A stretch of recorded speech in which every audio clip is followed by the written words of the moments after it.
Anthony Marschutz, vous êtes musicien, compositeur et historien de l'art, lauréat de l'Académie supérieure de musique de Vienne et vous avez débuté votre carrière comme clarinettiste à l'orchestre de la radio-télévision espagnole sous la direction d'Igor Markevitch. Vous avez poursuivi une carrière musicale et de création contemporaine. Et depuis 2027, vous vous consacrez à la promotion de l'œuvre de votre père en publiant, entre autres, une partie de la correspondance et des écrits de Léo Marschutz pour les rendre accessibles à un grand public. Donc, bienvenue et je vous passe la parole pour la présentation. Merci beaucoup, Dirk.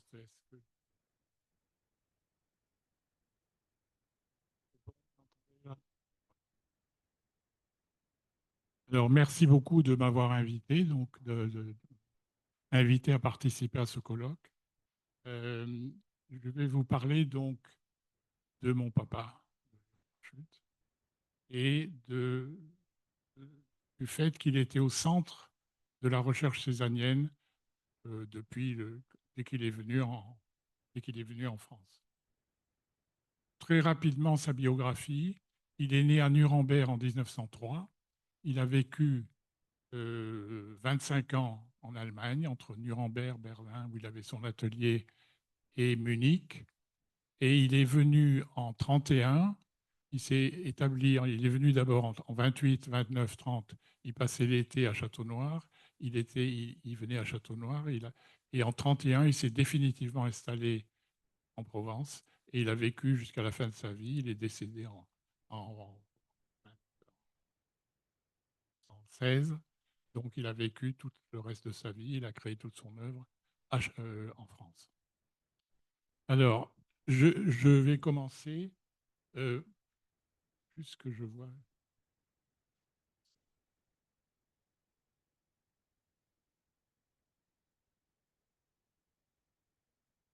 Voilà, ça, c'est juste une photo, ouais, mais c'est une photo de Léo dans l'exposition de 1961 qui avait lieu à Pavillon de Vente. Donc, c'est juste le résumé donc, que je viens de vous donner. Alors, maintenant, le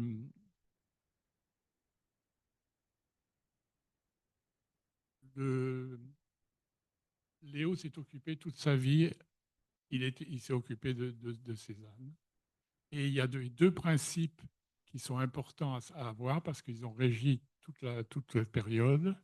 Le premier, c'est qu'il était peintre, contrairement à ses amis comme Réval qui sortait de l'école de Marbourg, qui sortait d'une école prestigieuse, ou Fritz Nowotny qui avait été titulaire à l'université de Vienne, ou ses autres amis après la guerre comme euh, Chapuis, des gens qui étaient formés.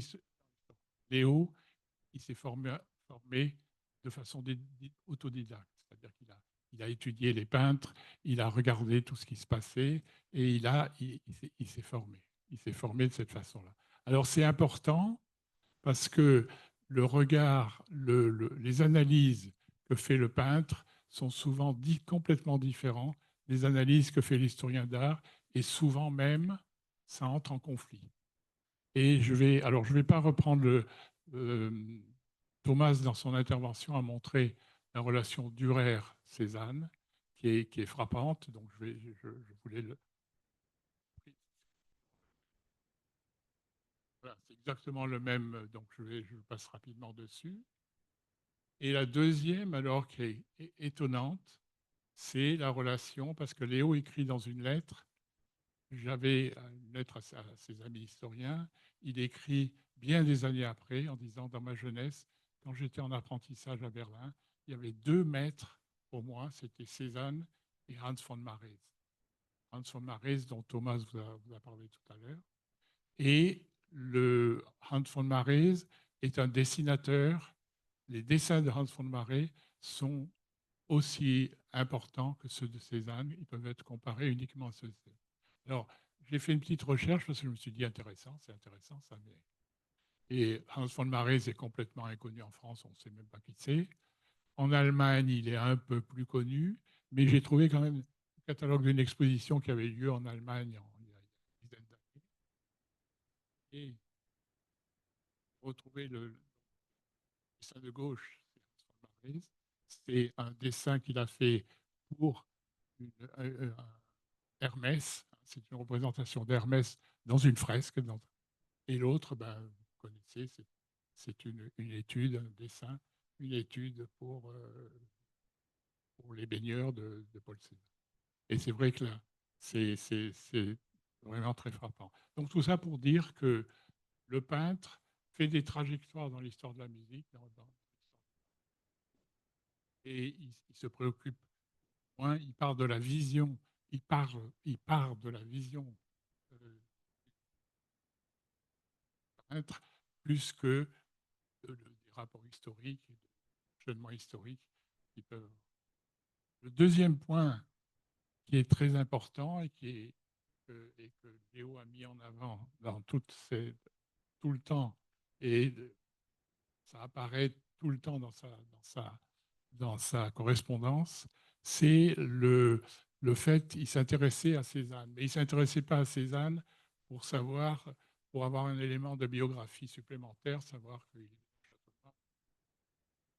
Ce qui l'intéressait, c'était comment est-ce qu'un artiste passe de sa vision, comment dire, quand il est devant le motif, donc dans la peinture figurative, quand il est devant le motif, que ce soit un paysage, une nature morte, un portrait, comment est-ce qu'il passe du fait d'avoir devant les yeux quelque chose qui est tridimensionnel, et en trois dimensions, et comment est-ce qu'il le transpose sur un morceau de papier, ou sur une toile, ou sur un support, et où c'est où il y a seulement deux dimensions.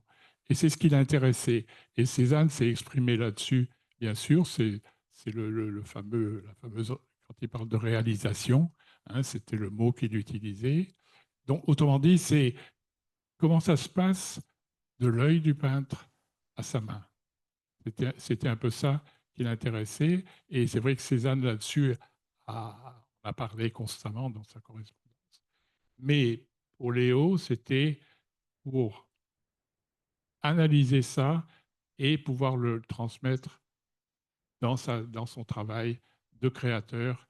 Et donc, c'est vraiment, il était le créateur et ça l'intéressait, c'est ce point qui l'intéressait. Et ça revient constamment dans tous les échanges qui ont pu y avoir dans sa vie. Alors, je vais maintenant vous donner quelques points forts de cette recherche césanienne. Donc, la recherche, Thomas, dans son intervention, dans, son, dans sa, le travail d'avant-guerre sur ce que j'appelle le quatuor, c'est-à-dire se basant sur le travail qu'avait fait Lionel Oventuri, qui avait préparé les choses, puisqu'il préparait le catalogue raisonné, qui a paru d'ailleurs en 1936. Il avait un ensemble de documents. Donc, il y avait Lionel Oventuri, John Rewald, Fritz Novotny et Léo. Ils ont travaillé ensemble et ils ont travaillé. Il y a toute une correspondance qui est en allemand, qui est encore inédite, qui va de 1933 à 1937, pratiquement, même jusqu'à la guerre, dans laquelle il discute de tous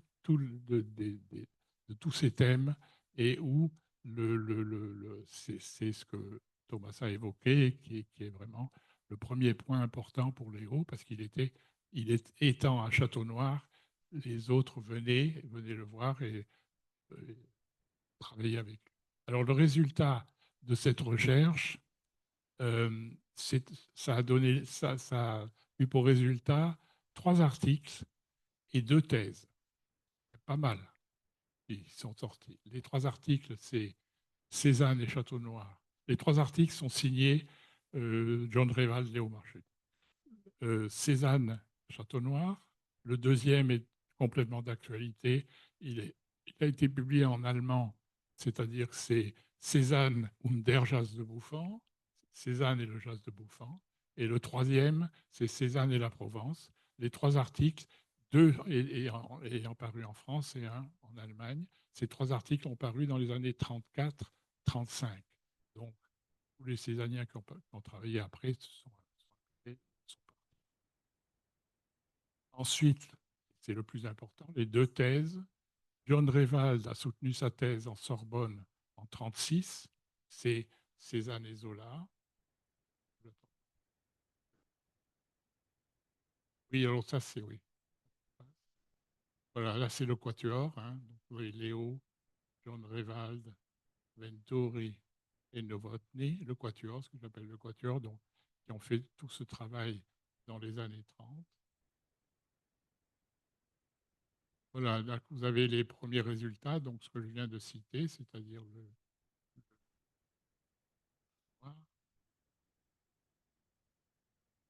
Cézanne und der Jazz de Buffon, donc ça c'est d'actualité, le précurseur du livre qui va sortir, et puis le troisième qui est sur le Cézanne et la Provence. Voilà, vous avez ici Cézanne et Zola, qui est la thèse de John Revald, qu'il a défendue en 1936, et ça a apparu tout de suite après. Et la thèse de Novotny, qui a apparu à Vienne en 1938, qu'il a défendue en 1937. Et Thomas l'a cité tout à l'heure, Cézanne et la fin de la perspective scientifique. Et ces ouvrages sont fondamentaux, ils sont utilisés, tous ceux qui travaillent sur Cézanne les ont utilisés. Je passe maintenant les années, les années de guerre, tout le monde, tout ça s'est effondré. Les Cézanniens qui venaient à Châteaunois, tout parti. Et la première chose, lorsque Léo a repris son travail, lorsqu'il a repris son activité artistique en 1945, la première chose qu'il a faite, ça a été une conférence. Il a été invité par le Cercle interallié d'Aix. Le Cercle interallié, c'était en quelque sorte le bras culturel, disons, le bras culturel de plan Marshall. Donc, ils ont été financés par les Américains, c'était pour qu'il y ait des relations entre les artistes européens et les artistes américains. Et dans ce cadre-là, Léo a été invité dans le cadre ici à Aix, parce qu'ils avaient des succursales un peu partout. Je suis ça le micro, j'aurais toujours un problème. Et il a fait une conférence donc, qui est en deux temps. Premier temps, c'est des éléments biographiques, donc qui sont complètement dépassés aujourd'hui, mais qui étaient la biographie de l'époque. Et la deuxième partie est très intéressante, et parce Léo écrit comment dire, essaye de synthétiser le travail qui avait été fait par le Quatuor avant la guerre. Et je vais juste vous citer quelques passages, vous lire quelques passages de cette deuxième partie donc, de cette conférence. Il dit la chose suivante. En matière de création, la conception de Cézanne est la suivante. Il commence avec la couleur, avec la sensation de la couleur. Le dessin et la composition en découlent au fur et à mesure de la réalisation, de sorte que les trois éléments ne sont complétés qu'après le dernier coup de pinceau. Pour lui, chaque fois qu'il était devant sa toile, il devait reconstituer le monde visuel selon les données immédiates de sa conscience. Pour lui, une œuvre d'art est la réalité vers laquelle la nature guide l'homme, avec pour résultat qu'il ne peut concevoir la nature de la même manière que la plupart de ses prédécesseurs et contemporains. Pour ces derniers, une chose existait en soi hors de leur conscience et ils aspiraient à la rendre, dans tout son charme éphémère, un objectif que les plus grands parmi eux ont pleinement atteint. Mais telle n'est pas la conception de Cézanne.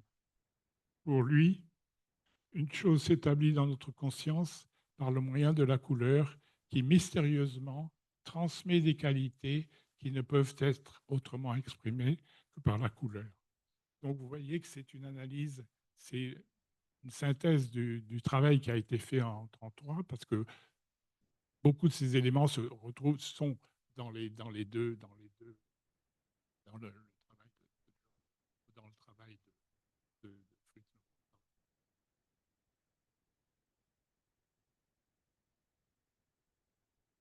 Donc voilà, donc ça c'est la première importante rencontre. La deuxième, ce sont les expositions de 56 et de 61. Léo a été nommé, à l'époque on ne disait pas commissaire, on disait il était conseiller artistique. Et je vais passer très vite là-dessus parce que je vous conseille formellement d'aller voir l'exposition qui a lieu en ce moment au pavillon de Vendôme, où il y a eu un travail extraordinaire qui a été fait sur ces deux expositions. L'exposition de 56, Léo, faut dire vraiment que c'est Léo qui a fait que cette exposition s'est trouvée. La mairie d'Aix, il y avait des gens à la mairie d'Aix qui s'intéressaient à Cézanne, mais de façon générale, c'était pas un sujet. Et Léo, j'ai le courrier, il a envoyé une lettre à John Réval en octobre 55 en lui disant: écoute, John, Cézanne, il va avoir 60, il est mort il y a 50 ans, il faut absolument faire une exposition. Et John Réval lui dit: mais t'es complètement fou, c'est impossible, c'est impossible à faire. Il dit: si. Alors, il n'était pas convaincu, John, mais finalement, il a aidé et il était l'oreille de tous les collectionneurs, de beaucoup de collectionneurs américains. Donc, ils ont fait l'exposition. Il a fait la même chose avec Novotny, il a fait la même chose avec Adrien Chapuis, enfin, il a fait la même chose avec tout son réseau. Adrien Chapuis a donné. Et Novotny était très ami avec la famille Feichenfeld, qu'on connaît par la Marianne, qui a prêté. Donc, il était dans le domaine, disons, de langue germanique, la Suisse en faisant partie. Et il a organisé une exposition et il a organisé un colloque. Donc, c'était peut-être l'Iliade, je ne sais pas, l'Iliade de Cézanne, peut-être. Il a organisé un colloque. Euh, de, sous la présidence de Lionel Venturi, qui a accepté, qui a tenu un président